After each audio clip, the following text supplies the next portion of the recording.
Slide में हमने देखा कि किस तरह से डीएनए रेप्लिकेशन की जो रिक्वायरमेंट्स हैं उसको हम लेकर के चलेंगे। तो पिछली स्लाइड आप लोग देख सकते हैं बच्चों, इस पे हमने देखा था कि जो हमारा डीएनए है एंजाइम टोपोआइसोमरेज है, सिंगल स्ट्रैंडेड बाइंडिंग प्रोटीन्स है, आरएनए प्राइमर है, डीएनटीपीज जिसको हम डीएनए पॉल कार्ड लेके चले हैं, लाइगेज और डीएनए पॉलीमरेज 1।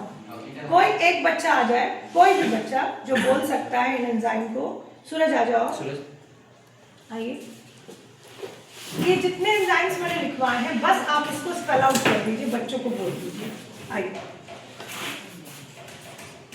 पहला आपकी कहाँ पहला आप बताइए आपकी रिक्वायरमेंट क्या है? डीएनए पॉलीमरेज, डीएनए आपको चाहिए। फिर दूसरा टोपोआइसोमरेज, तीसरा एसएसबी चाहिए, एसएसबी, चौथा आरएनए प्राइमर। आरएनए प्राइमर किसका काम करेगा? सीडी का काम करेगा।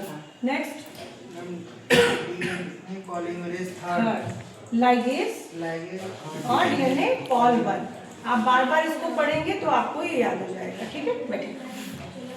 तो अगली अब हम लोग ये स्लाइड में देखते हैं कि किस तरीके से अब ये डीएनए रेप्लिकेशन होगा।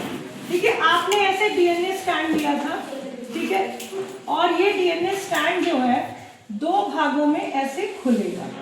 ठीक है, तो ये खोलने के लिए डीएनए जब उलझा रहता है, बहुत ज्यादा कॉइलिंग रहती है, तो डीएनए को खोलना पड़ता है। और डीएनए होता कहाँ पे है? आपके न्यूक्लियस के अंदर।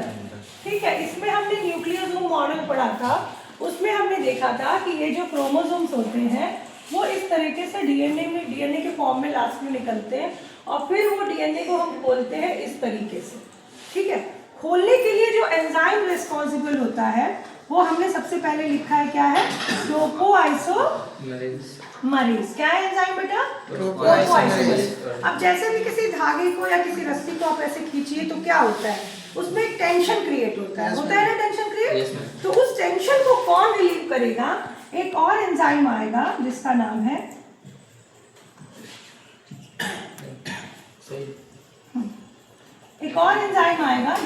है हेलिकेज।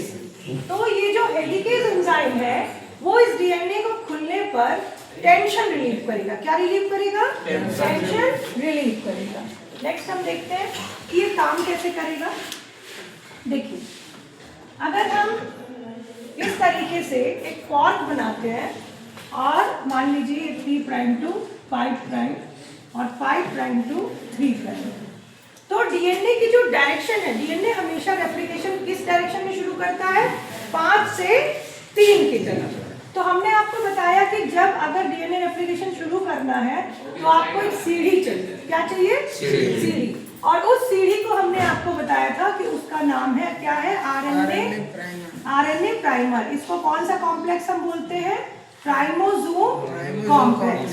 ठीक है, अब हमने बोला नेक्स्ट स्टेप में कि ये जो आपका डीएनए होगा वो क्या करेगा? कुछ चीजें ऐड करेगा जिसका नाम हमने कहा था डीएनटीपी। क्या नाम कहा था? डीएनटीपी। अब देखिए यहाँ पर क्या होगा कि डीएनए जो है यहाँ पे डीएनटीपी ऐड करेगा। जो कौन ऐड करेगा? DNA polymerase third. इसका काम होगा न्यूक्लियोटाइड्स को लेकर आ करके यहाँ जोड़ करके स्ट्रैंड को कॉन्टिन्यूअस बनाना होगा। क्या करना होगा? उसको जोड़ते जाना होगा और उस स्ट्रैंड को कॉन्टिन्यूअस बनाना होगा। तो ऐसे स्ट्रैंड को हम कहते हैं कॉन्टिन्यूअस स्ट्रैंड, या क्या कहेंगे इसको? Leading strand.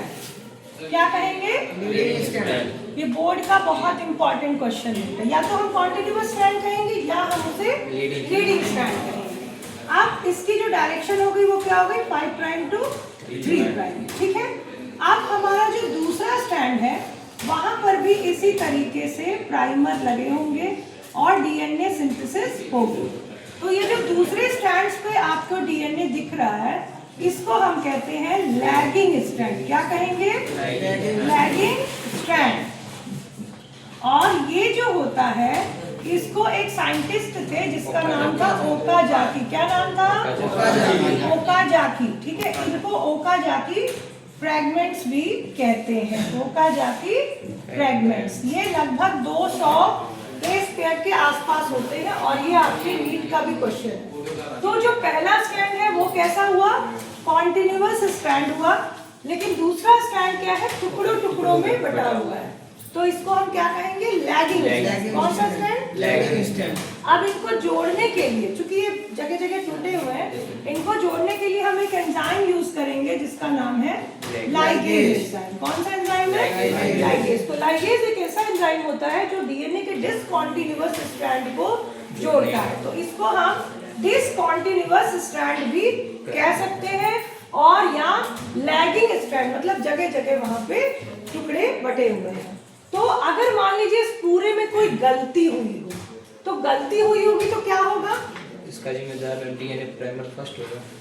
हाँ, उसमें डीएनए प्राइमर फर्स्ट, जो डीएनए पॉलीमरेज 1 है, वो आके देखेगा कि कोई गलती तो नहीं हुई है, तो उस गलती को वो क्या करेगा, सही करेगा। तो अब हम लोग देखिए, पहला हमने क्या लिया, टोपोआइसोमरेज एंड हेलिकेज, दूसरा प्राइमोसोम कॉम्प्लेक्स, ठीक है, तीसरा एसएसबी नहीं, हाँ एसएसबी लगेगा, एसएसबी पहले लगेगा, इसके पहले एसएसबी लगेगा, ये इसमें, चौथा डीएनटीपी, और पांचवा, यानी डीएनटीपी माने फॉल थर्ड, फिर लाइगेज, और फिर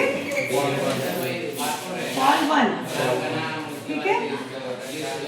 तो आप सबको क्लियर है कि डीएनए रेप्लिकेशन में these are the enzymes which is responsible for the DNA replication.